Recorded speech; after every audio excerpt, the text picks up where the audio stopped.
Hi, I am Maria Kelly. I am your Writing 102 online instructor, and I have been teaching adults since 2008. I first started in Seoul, Korea, and that's kind of where I started working with college and post-college students looking to come to the U.S. And seek an English graduate education. So I helped admissions essays and testing and things like that. So that's kind of where I started with adult education, and I just really fell in love with it. I love writing. So my background is I have a BA and MAT from Willamette University.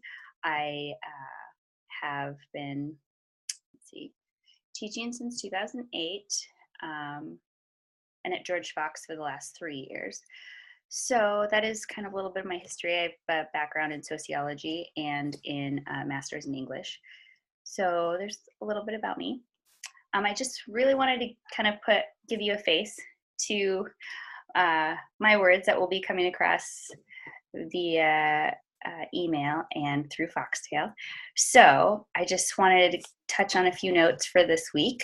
So if you go to your Foxtail site and look at our 102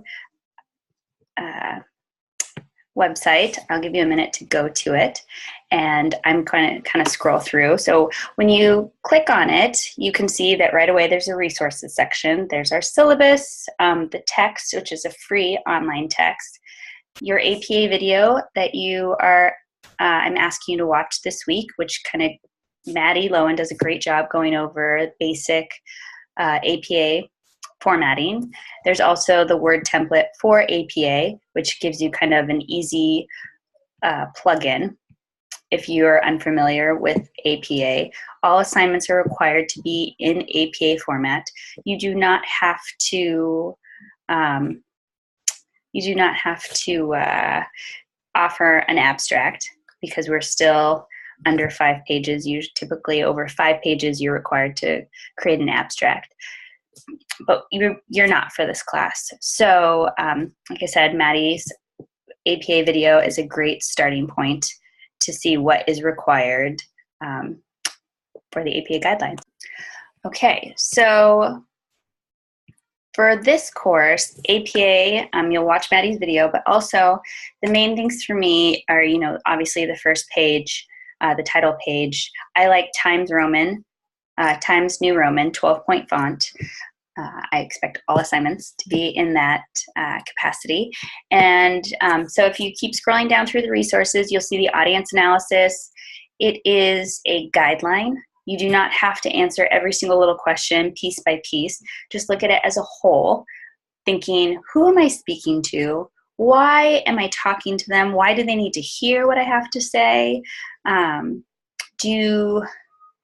Is there certain words that I might have to teach them, or do they already know, like especially with work jargon, like Marcom. I don't really know what that is. My husband had to tell me that that's marketing and communications. I'm not a marketing person. I'm a writing person and a study of people.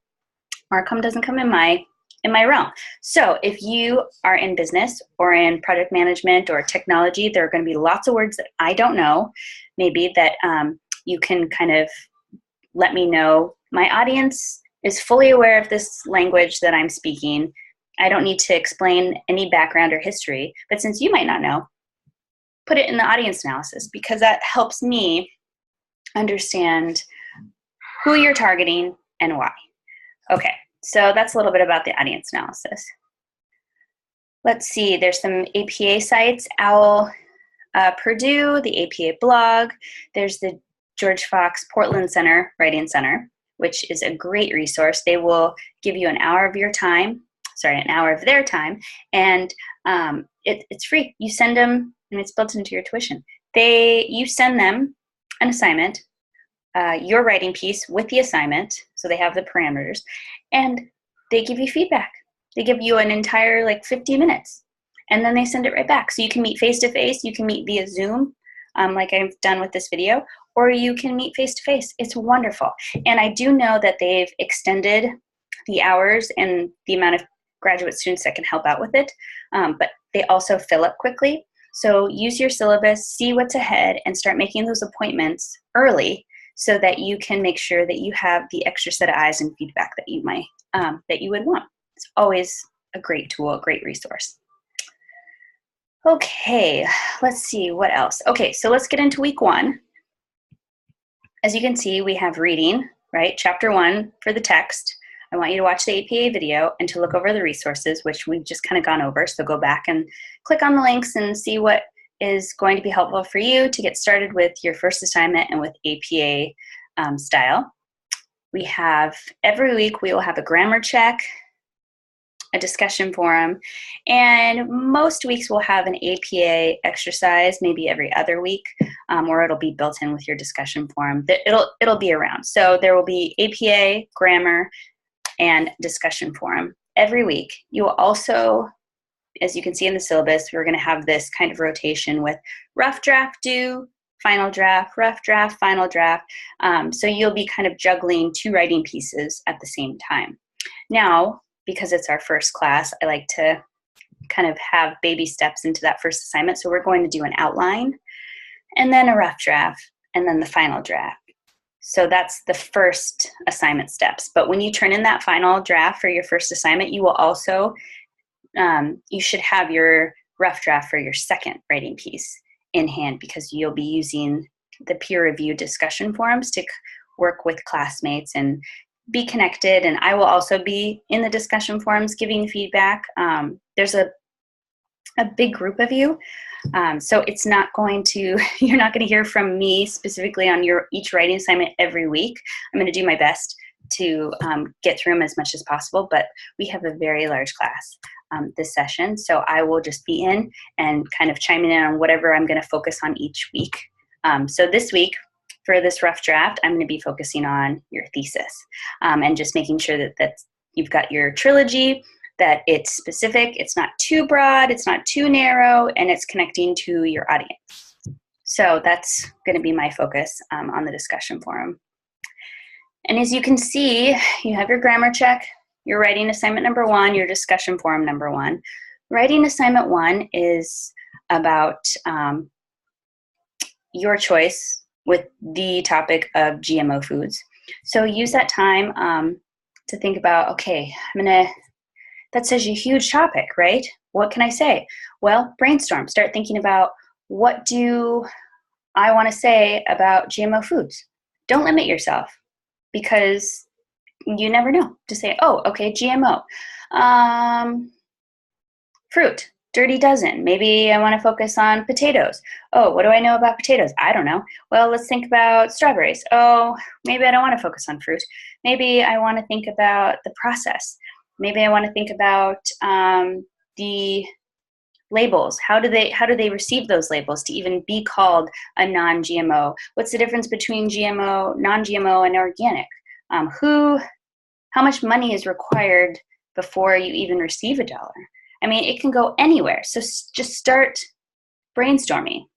Allow yourselves to go big, and then think, okay, let me circle 1, 2, 3 topics that are interesting.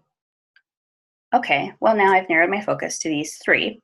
Let's go to Google. Let's see what Google has to say about it. Is it old news? Is it new information? Is it interesting? Is it maybe untapped?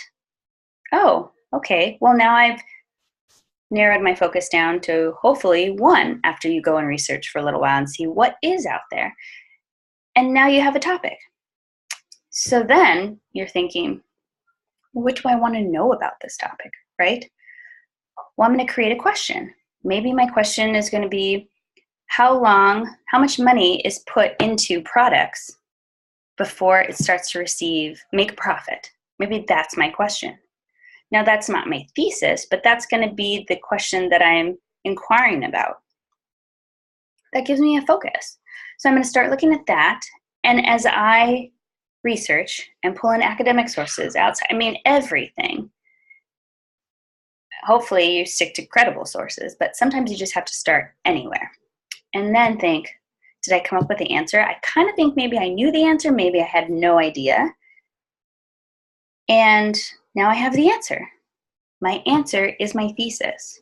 That's what we're looking for. So after you've created this question, you've researched, you have an answer, and now you're going to try and figure out, okay, how am I going to support this answer? Again, now you kind of jot some ideas down, but turn back to research, because we're doing critical analysis, taking information, generating, judging, filtering, again, generating, judging, filtering, until you have a complete essay. So the parameters are, if you look on the writing assignment, that it's 1 to 2 pages. So we're looking for a total of like 5 to 7 paragraphs. And there's resources, outside references that I'm looking for, 2 to 4. So not more than 4, no less than 2. And originally I'd give you an outline. You can see it in your discussion forum that I'm looking for a specific outline because I want to know what your thesis is. I don't want you to send me a paragraph and say, oh, I think it's in there somewhere. No, I want you to be able to tell me exactly what it is and also what your goal is. Because sometimes then when you start creating an outline, they might not match. And you're like, oh, when you write out an outline, you can look at each little piece in this short condensed outline and say, oh, these pieces aren't adding up. What is it? What's my main goal? Okay, so maybe my thesis isn't adding up. What do I need to do to tweak it, to add it? Or maybe my goals change because I really like what I found. I like this answer. So my goals change. So you're kind of always interacting between the two of your main goal and your audience and then your thesis, and you're kind of juggling them until they all align beautifully. And then you're able to kind of go through your outline and really clean up topic sentences and find evidence, credible evidence that will support your topic sentences, which ultimately all come back to supporting your thesis. That's what you want to do. So anyways, I just wanted to give you a short video with my face, my name, and so that you know you can put a voice in your head when you're reading my comments. And please, if you have any questions about Grammar Check's discussion forums, check the syllabus, check Foxtail. If you don't have your answers there, email me, and I try to get back to you that day within 24 hours. So I'm here. I'm excited for this 8 weeks. It's going to be a lot. It's going to be hard. I'm going to make your brain hurt a little bit, and that's okay. We're going to take a break, come back, take a break, come back, and I will try and do these short videos each week just to kind of connect with you, give you little tips, what I'm looking for in the reading, what I'm looking for in the assignments, what I'm seeing in assignments when you're giving them to me, saying, oh, you know, a big group are still not nailing this reference sheet. It needs to be alphabetized. There's no indentation, things like that. So it's really nice that we have technology that I can create these videos that are specifically tailor-made to your group, not just that I, reprocess every term. So anyways, it's nice to, I hope you enjoyed this and it was informational. Again, if any questions stem from this, shoot me an email. I will be back at this computer Monday morning with my cup of coffee working on Foxtail. All right. Well, have a great night, and we'll chat again soon. Oh, where is it?